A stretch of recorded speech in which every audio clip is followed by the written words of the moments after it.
Good morning and welcome to Port Angeles First United Methodist Church. I'm Ken Macklin, the pastor. Today we're going to look at the passages that deal with worshiping in spirit and in truth, and we become the God we worship, or the God with a small g that we worship, depending on where we are in our understanding of who God is for us. Here's a little piece that was done on Diane Sawyer about the America's Four Gods. It was written by two sociologists investigating and questioning and surveying people and how they understood God, and they categorized them in four areas. So let's take a look at that piece, and then I'll rejoin you after you view that.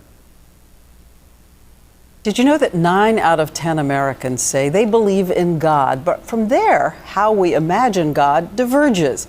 What we believe about God's temperament, God's presence in our lives, divides into very distinct portraits. Differences that may say as much about us as they do about the divine. And Dan Harris lets you decide.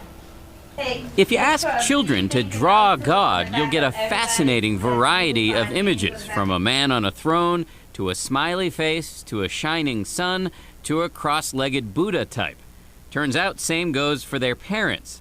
In a new book called America's Four Gods, two professors from Baylor University use polling data to break down our belief in God into 4 different categories. About 28% of us believe in an authoritative God. An authoritative God believes in a God that is both very judgmental and very engaged in the world at the same time.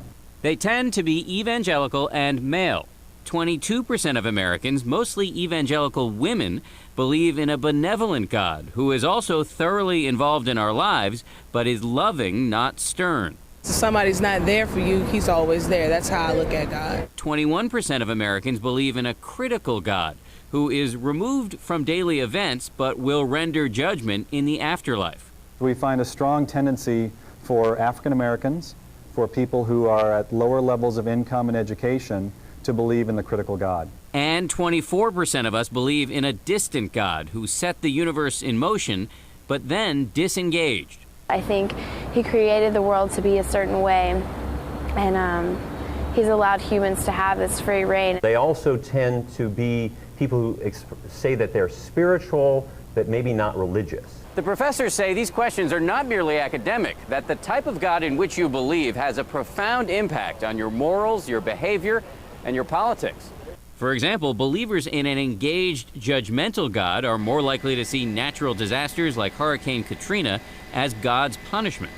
Believers in a distant God are apt to be less suspicious of science and more likely to agree with Benjamin Franklin's assertion that God, the supremely perfect, doesn't care one bit for such an inconsiderable nothing as man. A person's conception of God is central to how they perceive their world and behave in it. These questions about how we conceive of God unlock our most basic values and often tap into our childlike imagination about who or what created the universe.